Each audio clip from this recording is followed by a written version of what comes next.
Section 1. In this section, you will hear two conversations. Questions 1 to 5 are based on the following conversation. The answer should be appropriate to the content of this conversation.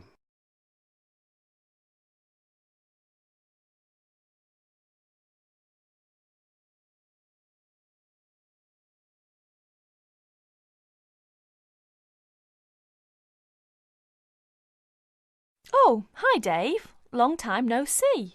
Hi, Maria. I just settled down. I thought I'd drop by. Come on in, take a seat. Would you like anything to drink? I have Sprite and orange juice. Sprite would be fine. Oh, so how have you been? Oh, not bad. And you? Oh, I'm doing okay, but school has been really busy these days, and I haven't had time to relax. By the way, what's your major? Hotel management. Well, what do you want to do once you graduate? I haven't decided for sure, but I think I'd like to work for a hotel or travel agency in this area. How about you? Well, when I first started college, I wanted to major in French, but I realised I might have a hard time finding a job using the language, so I changed my major to computer science. With the right skills, landing a job in the computer industry shouldn't be too difficult. So, do you have a part-time job to support yourself through school? Well, fortunately for me, I received a 4-year academic scholarship that pays for all of my tuition and books. Wow, that's great. Yeah, how about you? Are you working your way through school? Yeah, I work 3 times a week at a restaurant near campus. Oh, what do you do there? I'm a cook. How do you like your job? It's okay. The other workers are friendly and the pay isn't bad. Now you have a chance to read questions 6 to 10 and then answer questions 6 to 10, according to the conversation.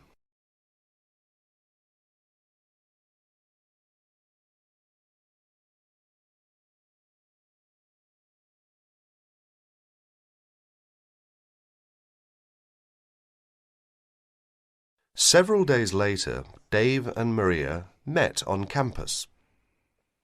So what do you want to do tomorrow? Well, let's look at this city guide here. Here's something interesting. Why don't we first visit the art museum in the morning? OK, I like that idea. And where do you want to have lunch? How about going to an Indian restaurant? The guide recommends one downtown, a few blocks from the museum.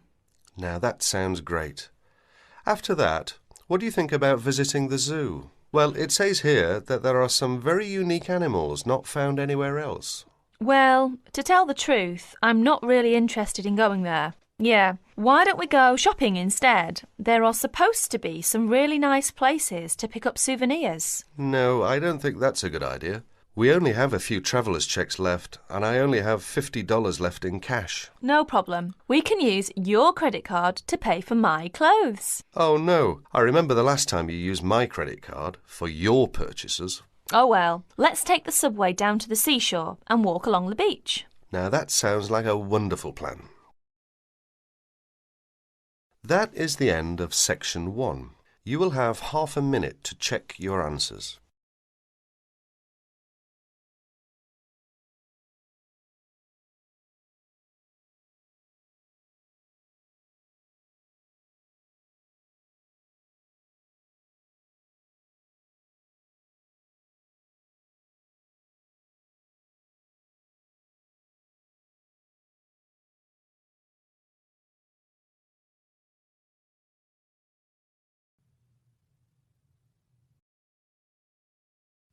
Now turn to Section 2. Section 2. You'll hear a tour guide talking to a group of visitors about Bestley Castle. First, you have some time to look at questions 11 to 15.